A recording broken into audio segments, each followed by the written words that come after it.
Chairman of the House Select Committee on Intelligence, Republican Mike Turner of Ohio. Mr. Chairman, good to see you. Let's start with Ukraine. You said you support giving Ukraine what they need to win. Quite frankly, I'm not quite sure that Speaker McCarthy's on board. He just balked at an invitation to visit Ukraine from President Zelensky, and he recently repeated his stance that he doesn't support a blank check to Ukraine, even though no one is proposing a blank check to Ukraine. Is there, do you think, the appetite in the House Republican Conference for the kind of more aggressive aid that you're talking about? Well, the speaker didn't exactly say he wasn't going to go to Ukraine. He said he didn't need to go to Ukraine to understand the need of what they're looking at, the Russian aggression, the absolute just, indiscriminate killing of innocent people. I've been with the speaker, with Speaker McCarthy, in Poland, to the place where we're working diligently to try to make certain that we supply Ukraine, but also on the border of Ukraine. He's well up to speed on the issues there, and of course supported sending weapons in the last approval process. So I think his approval is there and his support is there. What I think is important here is that as we look to what Russia's doing, they are running out.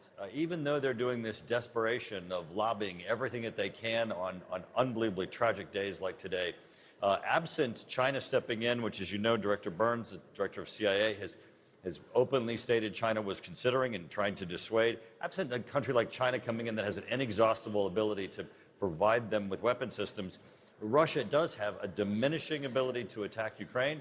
As long as we continue to their support with their resolve, they're going to continue to hold back Russia.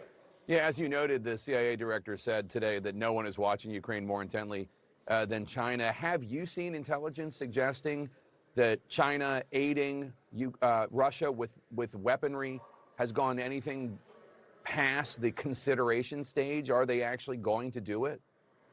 Well, what the Director Burns has said openly and publicly is that China was considering it, and certainly we're going to monitor it very closely. What is actually obvious is that when China enters, if they would enter, their weapon systems would show up on the battlefield. That would be alarming to all of Europe and all of NATO.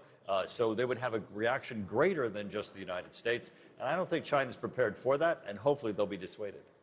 So you've also recently praised the Biden administration's decision to declassify and publicize intelligence that China is considering arming Russia. Have you pushed the Biden administration to declassify other matters?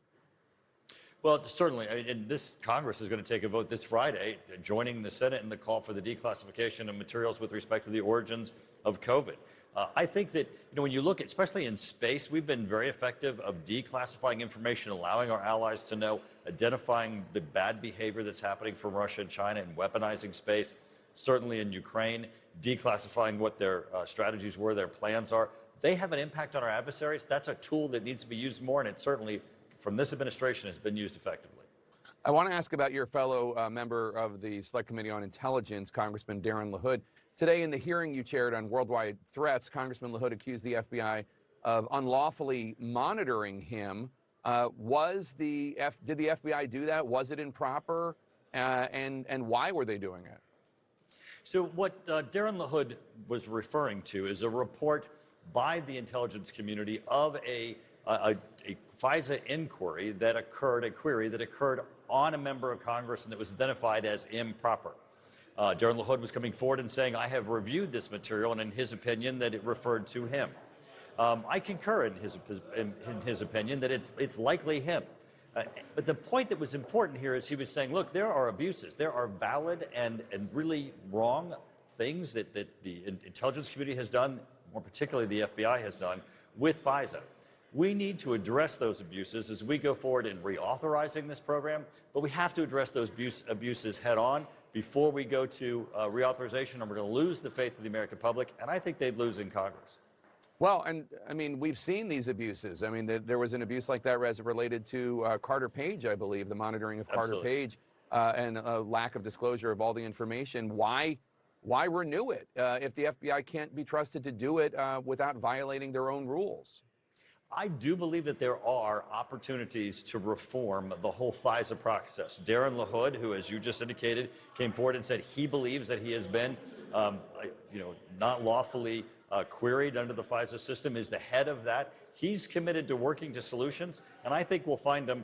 But we have to have the cooperation of the FBI, the cooperation of the intelligence community. We have to look at what were the real abuses that happened, how do we fix this, and how do we protect the American public? Yeah. The chairman of the House Select Committee on Intelligence, Congressman Mike Turner of Ohio. Thank you so much, sir. Appreciate it as always.